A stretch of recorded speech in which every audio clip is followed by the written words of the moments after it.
What's up, guys? It's MC here. Happy October. I hope October has been treating you guys really well. If you are new to my channel, my name is Mercedes, but I go by MC. I am the credit repair DIY credit repair. I don't want to say plug or goat because I feel like everybody say that, but I'm just your neighborhood credit repair ologist, okay? That's me. That is me, all right? I'm your local neighborhood credit repairologist, all right? If you need anything, get at me. If you need dispute letters, I got you. The DIY kit is in my description box. The link is in the description box at all times. If you want to do a one-on-one consultation, whether that's email or Zoom, schedule your consultation below. It's in the description box, all right? If you need a support group, that information is in the description box, okay? If you want to email me and ask me a question, that email is in the description box, all right? Your neighborhood credit repairologist signing out. All right, now for real, guys. So today we're going to be talking about collections, okay? So how to dispute them. If I pay it, will it benefit me? Should I pay them? Like, what's up? All right, so let's go ahead and talk about that.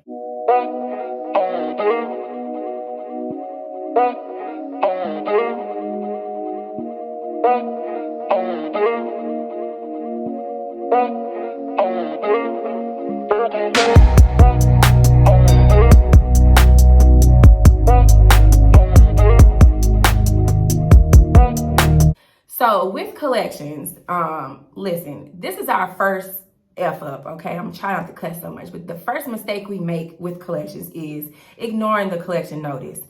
You know, the first mistake, we could argue that the first mistake is not paying the original creditor in the first place and allowing the account to go to collections, but it's too late. It's already there. We're past that point. The first mistake we make is ignoring that collection notice that come in the mail. All right, so a lot of times we get those notices, and I promise they come at the wrong time every single time. When you just got through paying your bills, something that popped up with your car, your kid needs something, somebody got sick, bam, collection notice in the mail. The last thing we're trying to do is open that shit, read how much it is. It's kind of out of sight, out of mind. We throw it away, we going on with our life. Ain't nobody thinking about that collection until we are trying to apply for something, and then they say we're denied because you have a collection on your credit report, or there's some recent blah, blah, blah, whatever the case may be. That's when you find out you have a collection. And then you go, damn, they did write me X amount of months ago and I ignored them. Or they did call me X amount of months ago and I hung up on them. You know what I mean? Like, life happens. So I ain't gonna beat you up, but that's the first mistake we make, is ignoring the letter. Because if you actually read the letter, it tells you if you don't respond within 30 days, they're gonna assume the debt is valid. And after that 30 days, they now have the legal right to go ahead and report that debt to the credit bureaus. And once the debt is on your credit report, it's much harder to get it removed because you don't really have any power now. You kind of put the ball in their court once you allow them to validate the debt because you didn't respond and now it's on your credit report. So now everything's in their hands.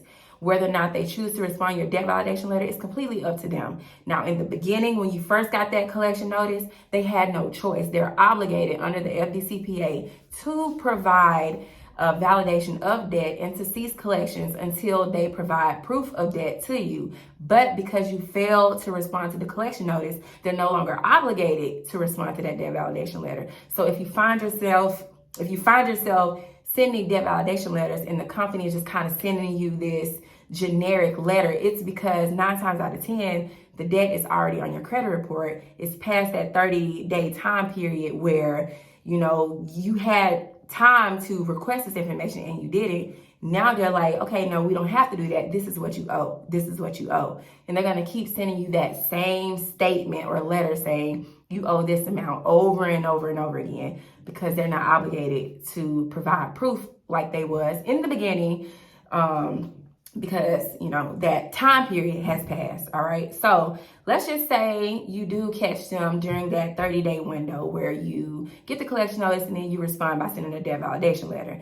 Now, if that company responds by sending your contract with your signature on it, let's say it was an old apartment complex you lived at and they sold the debt to a collection agency, you send that collection agency a debt validation letter. They in return send you your lease with your signature on it and they send your last payments that you made to that apartment complex, well, you're now obligated to pay that collection agency because they provided proof of the debt. Or let's say they sent back a court order document from a judge appointing them, that, or stating that they're now the rightful owners of such debt said debt, and you owe them. Now you're obligated to pay that collection agency. Or let's say the original creditor told you that they turned the debt. Hold on, AC. That they turned the debt over to this collection agency, and now they're the owners of the debt.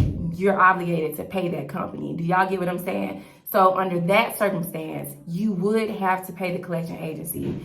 And what you would do, because it's not on your credit report, is send a pay for deletion letter. Well, not a pay for deletion letter, but you will settle the debt, but make sure you get things in writing. So still send a settlement letter to them. And if they accept a lower offer or payment for the debt, then go ahead and pay it. But make sure you get everything in writing, confirmation from them that they received your payment, etc. Okay, you need to get documentation for everything. All right, now let's say that it's already on your credit report. While they are not obligated to respond to your debt validation letter, they can just send you XYZ. They can say, hey, you owe this debt. Some collection agencies will still go ahead and send you what it is that you're asking for, even though it's past that 30-day window that they are required to send the original creditor, the name, the amount, whatever it is that you request, they're required to. Some companies will go ahead and send it to you, like Midland Funding or LVNV or Portfolio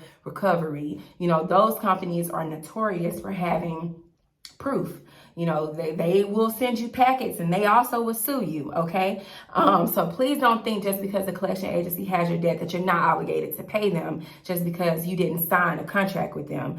Some of these collection agencies are not grimy like others, because you'll be able to know who the grimy ones are, because when you start sending them letters, you won't hear from them again. You know what I mean? Or they will threaten you over the phone and, harass you. That's how you know who is kind of separate the bottom feeder, grimy collection agencies from the ones who are on their shit and will sue you, take you to court, and can provide documentation. Okay, so anyways, let's just say they provided the documentation to you. But because it's on your credit report, you want to go ahead and send a pay for deletion letter to them. Now, a lot of the companies that I just mentioned, they do honor pay for deletion letters. It's kind of in their policy to do so once you pay, but still go ahead and send them the letter just so you have it in black and white. That way, you don't get stuck with a paid collection on your credit report because they didn't honor the pay for deletion letter because you didn't get it in writing. Y'all just kind of made an agreement. It was verbal. That's why I say get everything in writing so you have proof. That also covers you if they try to sell the debt. Again, you can have your proof that you already paid this, you settled it, you're done. Okay? Now, let's say they didn't send a contract, they didn't send your lease or anything with your signature, they didn't send anything from the court, they just kind of sent like a blank page that just say the amount you owe and the creditor. You would send them a failures to validate letter. Now, I put this letter together because it's basically telling them that I asked for this information and you sent me something completely different. This doesn't prove that I owe you. This doesn't prove that you have ownership of the debt. So why should I pay you? Delete this from my credit report. Stop contacting me. Like, that is what that letter basically states. So you would send that letter. Now, oftentimes this letter will stop companies from contacting you.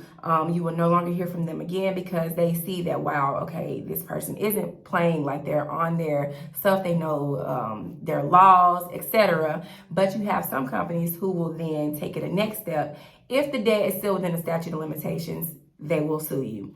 And if it's not, then you're cool. You know what I mean? So when it comes to collections, the sooner you act, the better, okay? Do not allow the collection to get on your credit report if you can.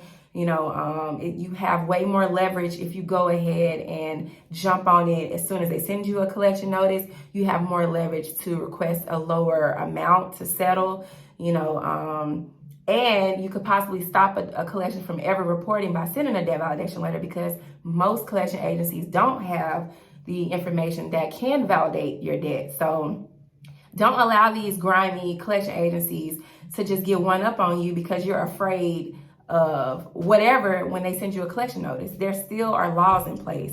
They can't do certain things because they have to abide by the laws. You know what I mean? So the sooner the better you act with collection agencies. Now, again, first step, debt validation letter. If they send anything other than your contract, lease, something with your signature, court order document, or a statement from the original creditor showing that they are now the owners of the debt, you would send a failure to validate letter. If they send you any of the things that I just mentioned, then you would send a pay for deletion letter, or you would settle outside. You wouldn't send a pay for deletion letter if it's not on your credit report, okay? You only send pay for deletion if it's on your credit report, all right? Now, guys, do not just pay a collection, just flat out, okay? Okay, listen. A paid collection is still a collection, all right? It's still a derogatory item. It's just paid. A paid collection doesn't look any better than a collection. It may look good to you. It may feel good to you because you don't have any outstanding debt. But as far as it being beneficial to your credit profile, no. It will be more beneficial if you get it removed. So if you are going to settle, if you are going to make a payment on a collection, make sure you do a pay for deletion, okay? And always, always, always have them validate the debt before you send the payment, okay? Do not discuss anything over the phone. Do not make a payment with no agreement in place for the account to be deleted, because a payment of a collection could possibly re-age the debt. Let's just say the collection was 6 years old and it's about to fall off your credit report the following month. You go make a payment on that account. Now you've you've re-aged the debt, because now it's going to go off the date of your last payment. This is a new activity made on this account. So it restarts the clock. Sending a debt validation letter won't restart the clock on your statute of limitations for a debt. However, making the payment or agreeing to pay or acknowledging the debt will restart the statute of limitations. So do not do that. Don't allow your time to reset on the debt because you want to just make a payment because you think you're doing the right thing or you're doing something that's beneficial for you, especially when it's that close to falling off.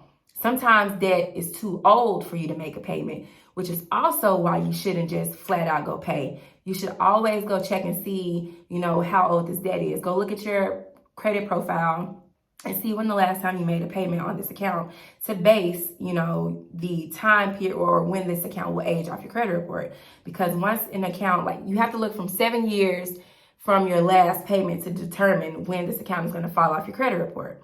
So if you are that close to the account falling off and you have nothing coming up, just allow the debt to age off.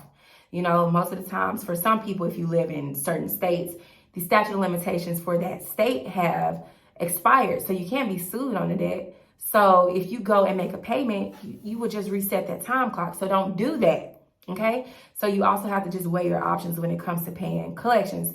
So I think that's something that's not really stated in these don't pay collection videos. I feel like people just kind of lead with, you didn't go into an agreement with the collection agency, so don't pay them. But that's not true, because just because you didn't enter into an agreement with them doesn't mean that they don't have the right to collect on the debt, okay? Because some of them do. Some of them are just debt buyers and they're predators, and you will be able to tell just by their verbiage. Like a collection agency that's about their business will know that they can't cuss at you. They can't threaten you. They can't threaten to sue you. They can't, call you after 9 p.m. They can't call you before 8 a.m. They can't harass you.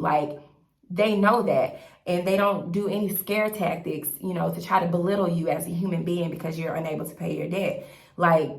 Those are signs of just predatorial. Is that even a word, predatorial? That just sounds wrong. Predatory companies who are just doing these illegal tactics to try to scare you into paying a debt because they got a commission to make. So don't fall for that, guys. Now, with medical collections, it's different with medical collections because, they got the new law in place now that was effective in July of this year, where all paid medical collections will just be automatically removed from your credit report. Now, that's paid collection, guys. It's a paid collection, meaning that you don't have to send a pay for deletion letter. If you pay a collection, then it will just automatically be removed from your credit report, okay? And then starting next year in regards to collections, if the collection is $500 or less, it will never report to your credit report, which is great because I've seen a lot of credit reports with $80 medical collection debts, $100 medical collection debts, and even though the number may seem small, it's just the fact that I only went, this is like my copay. This is like a person's copay that's now in collections on there, you know. But that will be very beneficial. So that starts next year in the first quarter of 2023. So yeah, in regards to medical collections, but the it's still the same as far as if you want to do your the debt validation letter. It's still the same. If you have my DIY kit, just send the medical collection removal letter first. It's like the debt validation letter for regular collections, but it's geared toward medical collections. Okay, so yes. So if you have my kit, then everything is already just boom, boom, boom for you to send. And yeah, guys. Oh, well, is that it? Yeah, that's it. I was just about to say something else, but no, that's it. Yeah, I think that's all I got in regards to collection. So don't just go pay a collection. There are things that you need to weigh before you pay a collection, but don't think that you're not obligated to just because you didn't enter an agreement with them. Let me see what my baby wants because he's just pounding at the door. And I will see you guys in my next video.